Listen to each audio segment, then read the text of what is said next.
doing? You didn't get in speaking and Ain't shaking beat that. hands. Check, check. All right, we're good. That's it. Speak to everybody. Try to Ready, Phil? I'm coming around. Okay. No.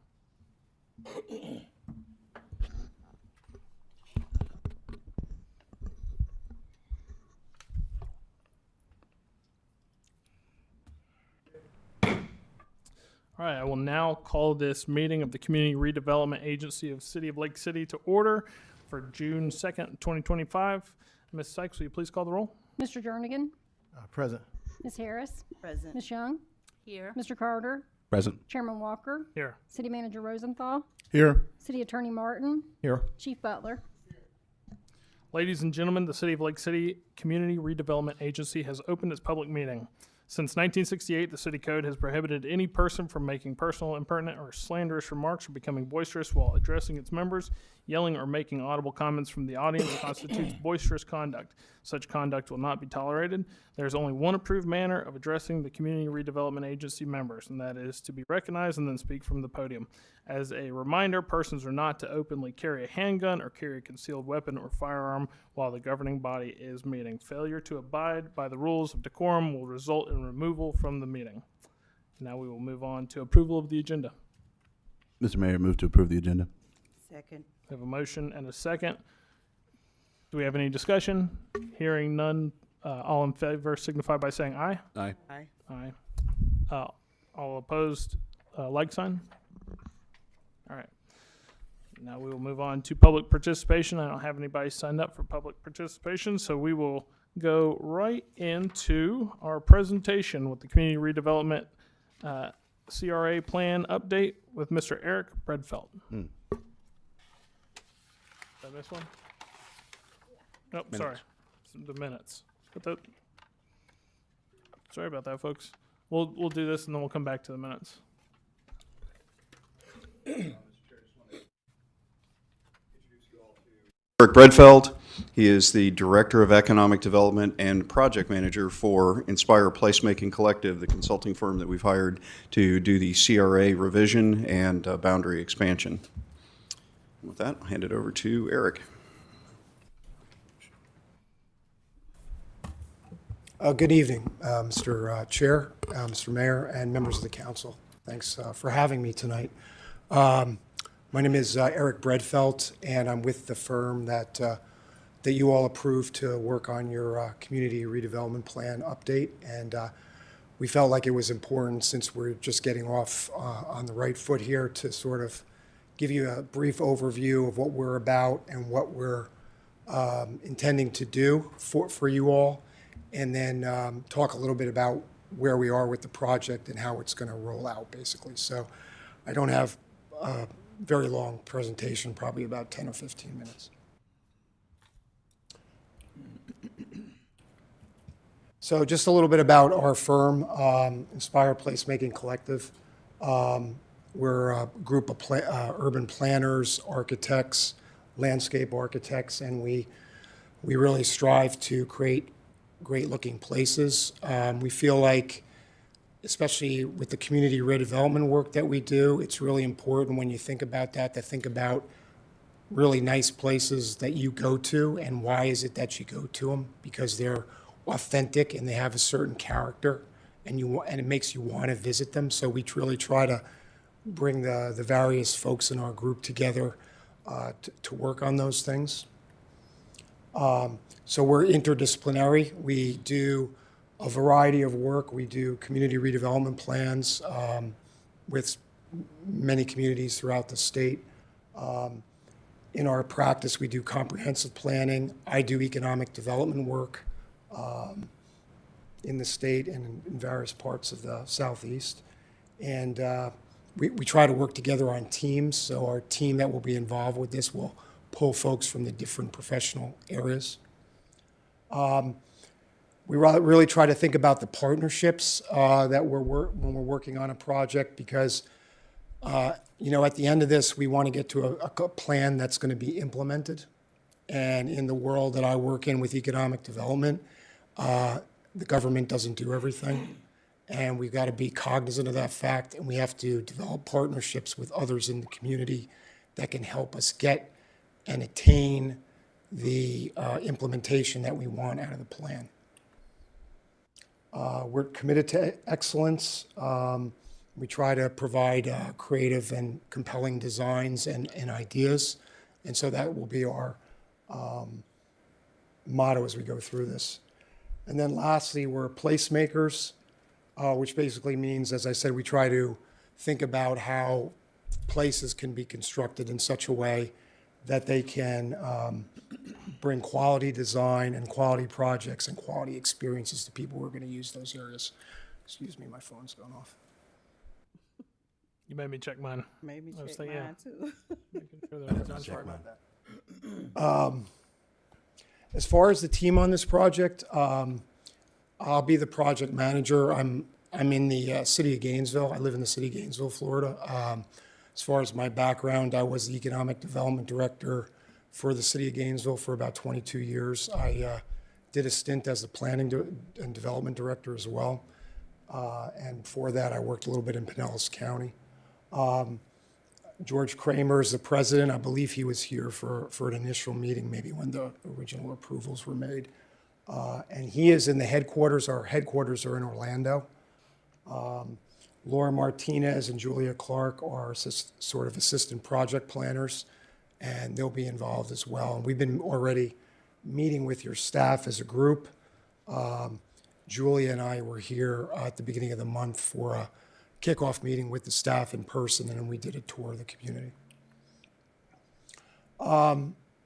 So what we're going to start off doing is trying to execute on this finding of necessity, because the staff has identified an area, geographic area, for potential expansion of the CRA. And whenever you do something like that, you have to do what's called a finding of necessity, which is mandated by the statute which governs this whole process, which is Chapter 163, Part 3. And I'll talk about what the components of that are in a little bit. But we're getting ready to move into that to do this finding of necessity for those potentially expanded areas. And then we will bring those findings back to you all to say, yes, we're good with them, no, we're not. If you are good with them, you pass a resolution, and then we have our geographical area outlined, and then we start the planning process.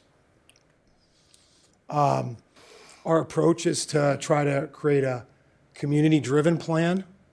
So whenever we do these types of things, there's like a technical piece, which is like collecting the data, looking at the landscape of the environment, picking up what's going on through geographic information systems and other technical supports that we use. But also, it's got to be shaped by the community as well.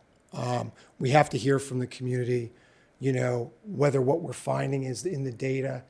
We have to truth it, basically, and make sure that the community is helping us truth the data, but then also, ultimately, in terms of where we're going with the plan, we would want to make sure that the community has an opportunity to comment on that as we vet it before we bring it back to the council for final approval.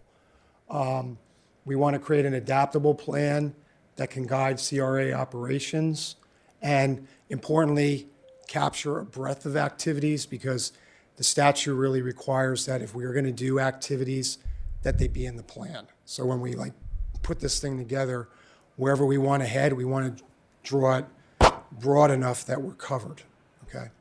And then lastly, and probably most importantly, is we want to create an achievable game plan. We want something to be implemented. I've been in the business a long time, and yes, I'm a planner by trade and an economic development person, but at the end of the day, we want to have a plan that's implemented. Otherwise, it's not good for the community. We like to see things that are actually going to get done. Just some CRA 101. You already have a long history as a CRA, so you know a lot of this, but we're doing, the CRA is something that's defined in Chapter 163, Part 3 as a special district. It's becoming one of the few, bona fide economic development tools that you have in the state to do economic development work that can potentially provide a revenue stream to do those kinds of things. And so it's been something that's been around for many years. The goal of the CRA is to address areas that are considered slum or have blight conditions associated with them. And what you really want to do is you want to figure out how can you revitalize these areas to make it a better quality of life for the people there or people operating businesses there. And that's the intent. The plan itself, the community redevelopment plan, it's laid out in terms of what the contents of that have to be in the statute. But it basically identifies projects and sort of the game plan of how you want to move forward over a period of time. The CRAs are funded through this mechanism called tax increment financing. When the CRA was established here at some point in the past, we don't have all the data yet, but the city established a redevelopment trust fund, and the redevelopment trust fund is the mechanism by which revenues that are derived from the CRA area are, I would say, sort of sequestered or isolated in a particular area and then reinvested into that particular area. And the way it works is whenever you set the CRA, you set the base year and you capture the increment in property values as they rise over a period of time, excuse me. And so we've been going over some of the numbers for your CRA, and it looks like I looked at the last annual report that I found online, 2023, and it looked like it generated between $300,000 and $400,000 annually.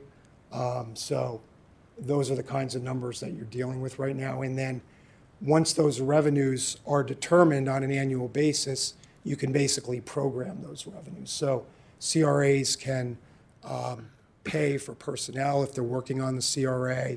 They can pay for programs that you might do, building facade programs, programs designed to spur economic development, and they can provide for capital projects, so streetscaping, sidewalks, those kinds of things.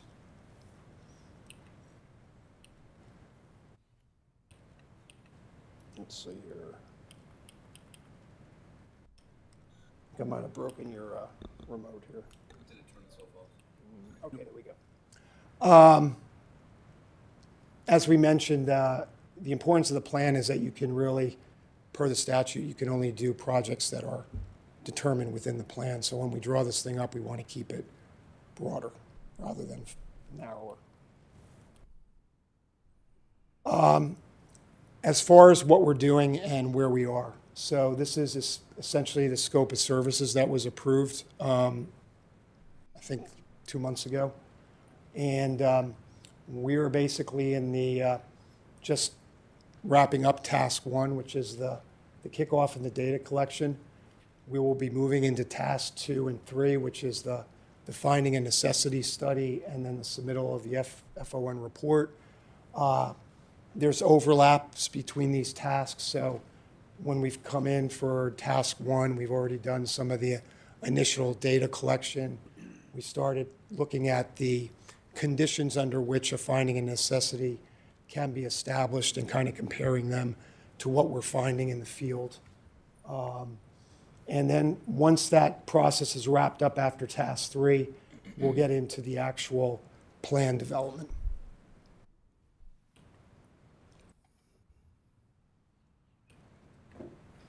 And this is just a different way to look at that same slide. It's just basically giving you a timeline. So basically we are,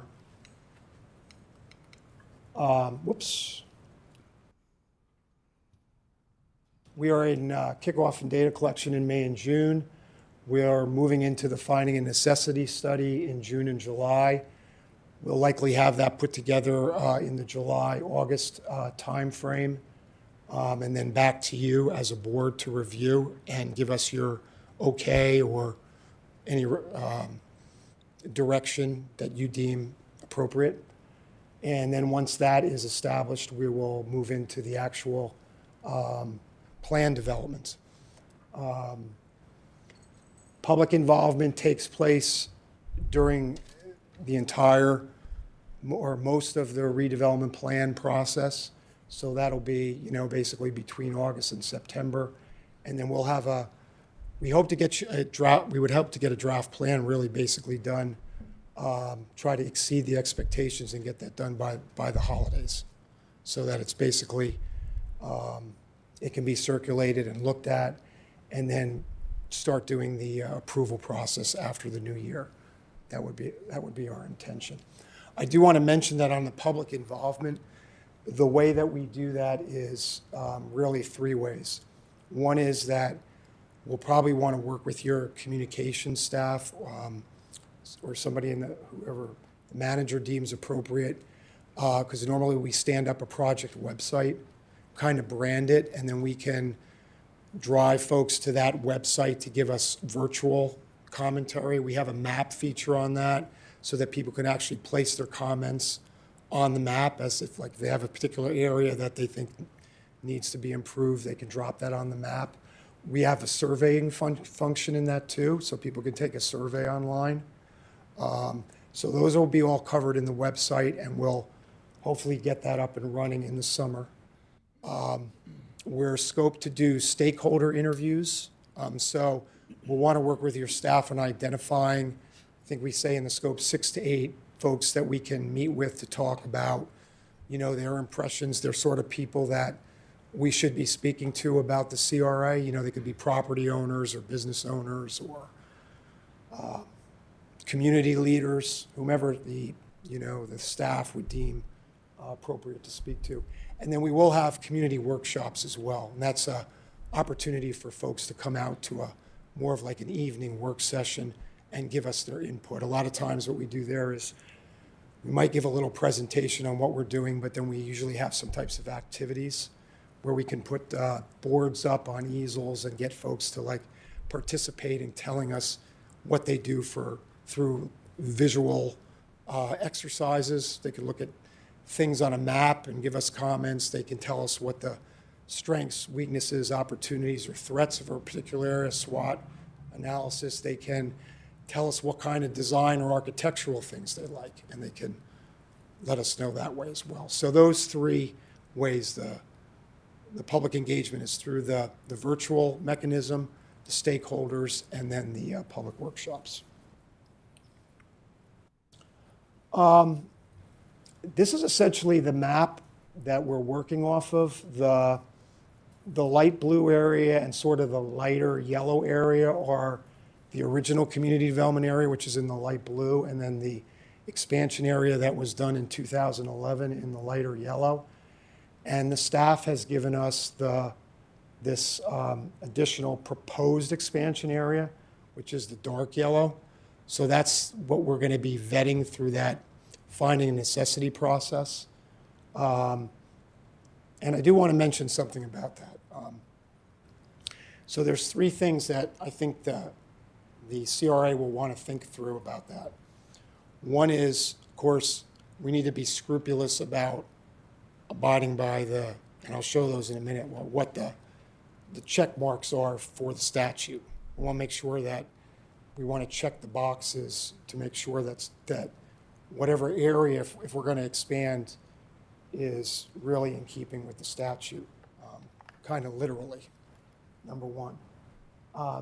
Number two, in terms of the expansion area, the CRA, I think you might want to think about it in terms of like our capacity to do things.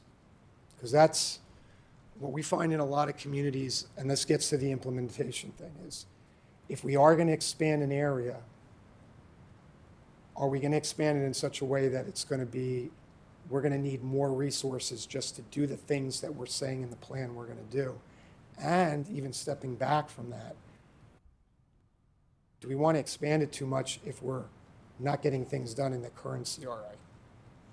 So it's just something to keep in the back of your mind. So the statute, the capacity, and then the last thing is when we get into the expansion, I think the other thing the CRA and the city wants to think about is if you do expand it, the size you do it, then remember then in the future those funds are going to be sort of, like I said, the kind of sequestered.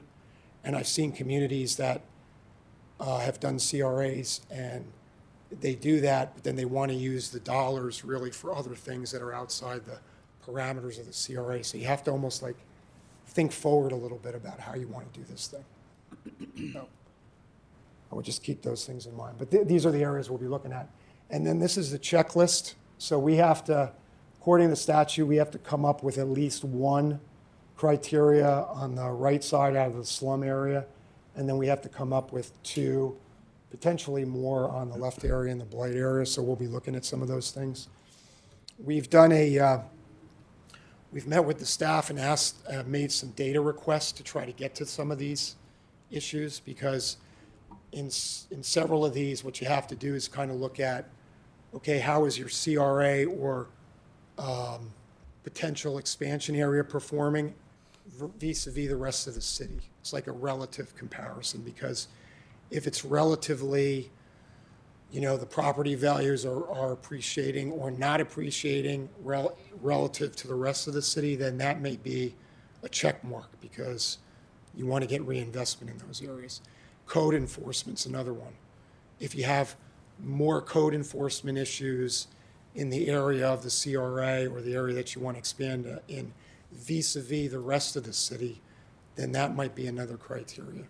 If you have crime issues in the areas of the CRA or in the expanded area that are higher for whatever reason than the rest of the city, that may be another check that you could check off. So that's how we're kind of going to be walking through our analysis of this. That's all I have for you. Thank you I don't very have any much for your questions. time. Does anybody else on the council have any questions? Yes. Mr. Jernigan? I definitely got questions for you. So what cities have you inspired? What cities have you been to in the state of Florida, maybe in other states? Are you in right now or have been in? So I've been with the firm 2 years. I've been working on City of St. Augustine.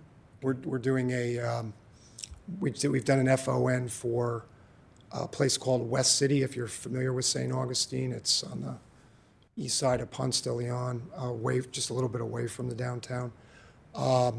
We had a kickoff this morning with Brooksville. We've done a couple of redevelopment area efforts with the city of Brooksville. We already did their downtown redevelopment plan, and then we're doing one that's a combined city and county one. Port Richey. We've done several. I'm working on one in Tarpon Springs right now. And the CRA mechanism is not exactly the same from Florida into other states. So they don't have the same thing in other states, but we do work in Georgia. We're doing a downtown plan in a city called Watkinsville, which is just outside of Athens. We're in South Carolina and North Carolina. Just so the group knows, we have our headquarters is in in Orlando. I'm out of Gainesville. I'm also between Gainesville and Atlanta because we have an Atlanta office. We have a Durham office, and we just had a person open up an office in Boston. Yes, my next question, I apologize for asking so many questions, but No problem. these are questions that the community Sure. wants to be involved in. When you talk about CRA monies, so if you raise money on the east end, can that money be spent on the west end, or vice versa? It can be programmed within the CRA generally. You don't have I've seen some CRAs that are really, it doesn't look like, we haven't collected all the data yet on your CRA, but it doesn't look like you have any particular districts, so to speak, that are in your CRA. So it would be open to spend in the entirety of the CRA area. Yes, and the last and final question, unless you ask me something, I'll ask you another question after that. When I noticed on your slide, you had the word slum. Yes. Where is slum located? I know it's not in Lake City, so I just wonder where. The only place that slum is located is in the statute, Okay.